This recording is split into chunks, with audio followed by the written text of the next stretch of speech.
This is Shifting Our Schools, episode 116, Virtual Learning Preparedness. We have some virtual learning guidelines, which are very broad. And on Wednesday, we're going to have a little simulation where we're going to, from 2 to 5, the teachers are going to get together virtually and plan virtually and kind of start thinking what that looks like. Listen up, educators. Are you looking to take your classroom to the next level? The technological shift in education is happening right now. If you're looking to integrate technology into your classroom, you're in the right place. Welcome to Shifting Our Schools with your host, Jeff Udick. Well, welcome back to another episode of Shifting Our Schools. Thank you for listening and subscribing to us in your favorite podcast player.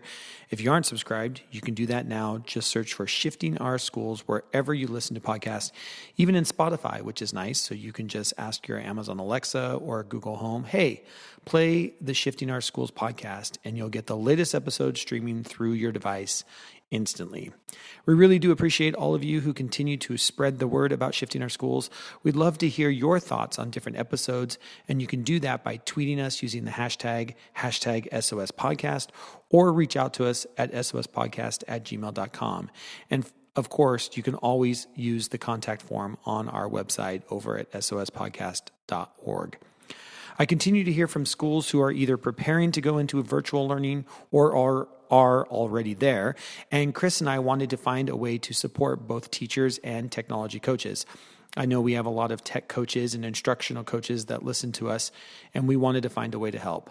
So I have set up a Slack account called Tech Coaches Unite. Now, anyone can join our Slack community focused around supporting teachers in using technology in the classroom. Currently, we have a great conversation going on about virtual learning and trying to support all the coaches who are supporting or getting ready to support teachers in a virtual learning system. I chose Slack because it's not Google or Microsoft, giving everybody an equal opportunity to join it, and it's just a great standalone system that allows us to talk about different topics in what they call channels. If you've never used Slack before, this could be a great way to try it out with other tech coaches and those that support teachers with technology. If you would like to join, just head over to sospodcast.org, and on the menu at the top, you'll see a link to Tech Coaches Unite. Click there, set up your account, and myself and some 20 plus coaches will be there to greet you and help and support you in supporting teachers and your school. Just another way we're trying to give back to the community that supports us. On that topic of virtual school, last week I was in Luxembourg working with the International School of Luxembourg and my good friend John Mikton. John and I have both been in virtual learning situations in our past, and I wanted him to share his knowledge and how his current school is preparing for virtual learning as the school around them continue to close due to the spread of the coronavirus. It's well worth a listen for sure. And with that, on with the show.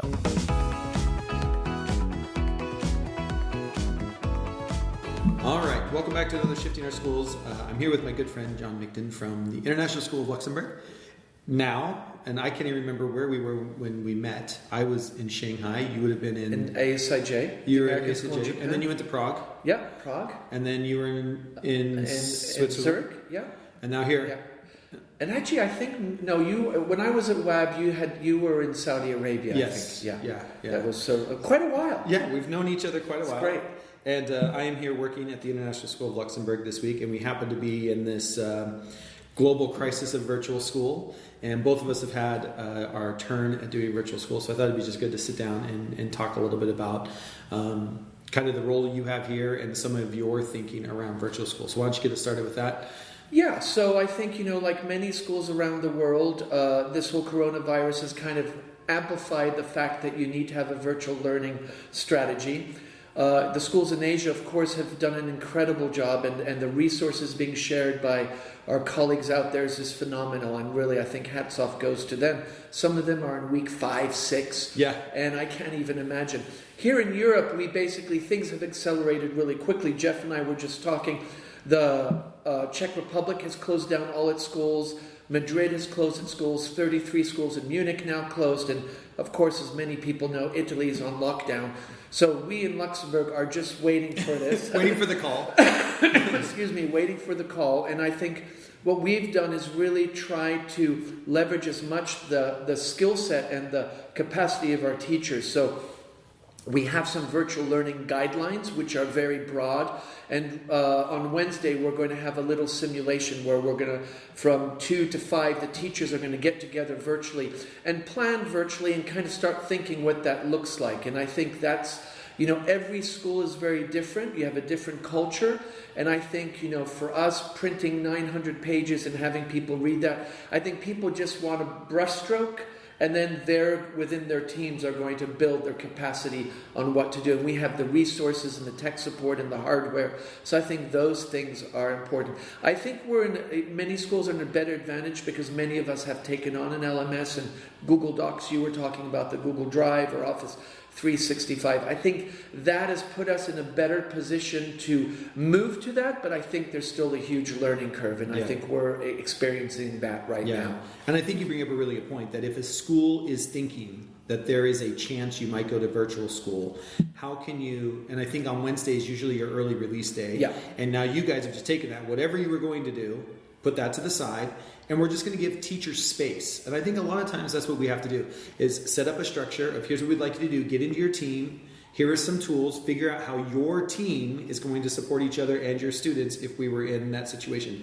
Can you kind of talk through, because I think you guys have there's 3 steps that you're going to take teachers through on Wednesday. Yeah, so the first step is they're going to get together face-to-face, and they're going to come up to common agreements. We've all agreed, the faculty have picked Google Hangouts, Google Chat and Hangouts as their virtual environment. So they're going to decide how they're going to talk to each other and plan, but they're going to do that face-to-face.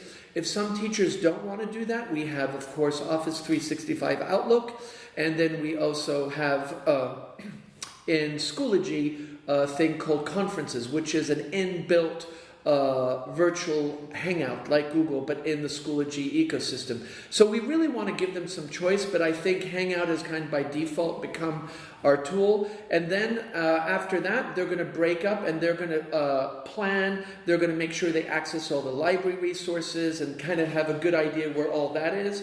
Then they're going to also plan with the specialists. So many of our teachers have learning specialists coming in, EAL, teaching assistants, lab techs. There are a lot of other critical people that are part of the day, and we want them to kind of decide how they're going to do that. That's great. And then the last thing they're going to decide is what happens if somebody can't teach because of a personal issue or they're quarantined and they don't have an internet connection. So what is the capacity of the group to kind of build some leverage to be able to do that? And I think what we're really trying to say is don't do this alone, do it as a group. And it's really important, I think, to tell teachers, you do it what's appropriate for your team, and it might look different for another team. I think we have to be very careful. This is already very stressful for people. They're going to have personal issues that they're going to have to deal with, and their own fears, and like all of us, reading social media, it's just becoming a little overwhelming. So we're going to phase it in. So when we go virtual learning, we'll have 2 days, which are called self-care days, where everybody transitions and just takes care of their situation. Then the 3rd day will be a phase in, so kids will come on at 10 and they'll get the information, and day 4 we go fully virtual. That's the plan. I'm sure things will change, but that's kind of where we're at right now. And I really like the way you guys have structured that. So if and when you go into virtual school, we're not expecting kids the very first day to hit the ground running. That you have this phase in of day 1, take care of yourself, figure out what's going on. Day 3, kids will be able to get in and there'll be something there for kids in their virtual system. And then day 4, learning starts. And I think that is something that, you make such a great point. I think that's something that we have to remember. It's going to look different. It's not going to be a regular school day. And we have to just make sure that we give both ourselves and students space, that this is going to be different for a while, and be okay with that. And I think that's just a great message to say. I agree with you, Jeff. I think that idea that you're saying, this idea of space and giving time, because this is, I think, very overwhelming I'm somewhat overwhelmed, and I'm on the leadership crisis team. And I'm thinking I can't even imagine what other people, and you want to make sure that people have that space. And it's hard with all the social media. What's true in fact? And that's one thing that I've been doing. People will tell, I'll get an email or through Messenger, somebody will say, this is happening. And I'm like, is it fact or fiction? And then I go and cross-check. Because I think we need to kind of tone this down a bit. Yeah, I like that. And you mentioned earlier, and I think we can't make this point enough, that I think in times like this, you really understand the power of being a networked educator. Yeah. The power of understanding, like you said, like Asia's been dealing with this for 5-6 weeks, some schools at this point. There's a lot of learning that if you were tapped in, you're not in this alone. Wherever you are in the world, there are schools that are being able to share what is working, what is not working, being able to grab stuff, grab the stuff that works for your school, your culture. Yeah. And I think that's something else is, what works in Asia isn't going to completely work here in Europe, isn't going to work in America. You have to understand that. Maybe talk a little about that. Like, you've worked in all of these places. Like, what are some of the things here in Europe that really you guys are really focused on? So one thing that we noticed, which is wonderful, the Asian schools they have really shared a lot of resources through a variety of Facebook groups and just generosity that is just amazing. And thank you, Asian international school educators. Really, hats off to you. We have this GDPR thing. So one of the things that we were getting is a lot of apps and things that we could use, and then suddenly we're realizing we still have this law hanging over us. So my 2 digital learning coaches, we have a wonderful team that are working really hard here of digital learning coaches, both in lower and upper school. And what they've been doing is mapping the data mapping to make sure we can use them. And actually our list is much smaller. Yeah. It's still very robust. We can use VoiceThread, Nearpod, many of these really good ones that we all like Seesaw. But I think that's the thing in any situation. You have to kind of adapt it to your culture. And maybe in your culture, people don't like that and they like something else. I think one thing that we're trying to do is give teachers as much choice and voice, because they are the experts. Yeah. We're not going to, none of our documents spell out, how do you do the pedagogy? We are so 100% behind our teachers, knowing they're the experts. Yeah. And one of the things I've been pushing, as we've been working here with teachers, but also in the podcast that I released last week, is just the opportunity we have in 2020 to use video. And I don't want us to forget, and you talked about this, like there's conferences in Schoology, there's Google Hangout. Like, we have opportunities that even if we are quarantined into our corners of the world, it doesn't mean we're disconnected. And I think video is such a great learning tool to remember in both being able to give instruction and also having kids to give you feedback, that not everything has to be written. Yeah. We don't want kids staring at screens for 6-8 hours a day to do an assignment, that they can go off screen and then film whatever it is they created off screen and turn that in. And I just want us to remember that, we've got these tools, and, for better or for worse, most kids, or at least families, have at least one cell phone that has an HD camera, in their pocket, that I think a lot of this is available for the majority of families around the world. And I love that idea that you were sharing, is the idea that kids turn off, they go and do a cooking or something and they film it and then they upload it. I think so. Yeah. I think that's another point that you bring up that's really important, is this idea of screen time. Yeah. And I know I was talking to Jordan over at Shanghai American. He was saying, in one of the hangouts that was Learning 2 was doing, was that some teachers were actually cutting by a third the content that they were delivering, and the idea of balance and wellness. And you're starting to see on these Facebook groups that wellness is suddenly becoming much more important. Absolutely. Because I know being quarantined for a long time can't be fun. Yeah. And, what are you doing to keep healthy? And I think also with the video for little kids, there's something really reassuring if you see your teacher's face. Absolutely. And they have their voice, or read aloud. And I've seen some teachers doing even read aloud, and kids log in through their parents. The other stakeholder group that really is we need to highlight is the parents, because this throws a real spanner. In Luxembourg, most of our parents are both working, and suddenly if kids are at home, what happens? Yeah, right. And, I'm sure that's the case around the world. And what does that mean for parents and that stress? So Yeah. I can't even imagine what that's like. Or we have 4 kids and 2 computers. Yes. And every kid needs to be in virtual school, Yeah. So this ability to That's get a kids good get kids offline, doing things, Yeah. and then turning their assignments back in. And I love the idea, and like you said, I think coming out of some of the stuff we're learning coming out of Asia already is this idea of cut whatever you're going to do, cut it in a third. Yeah.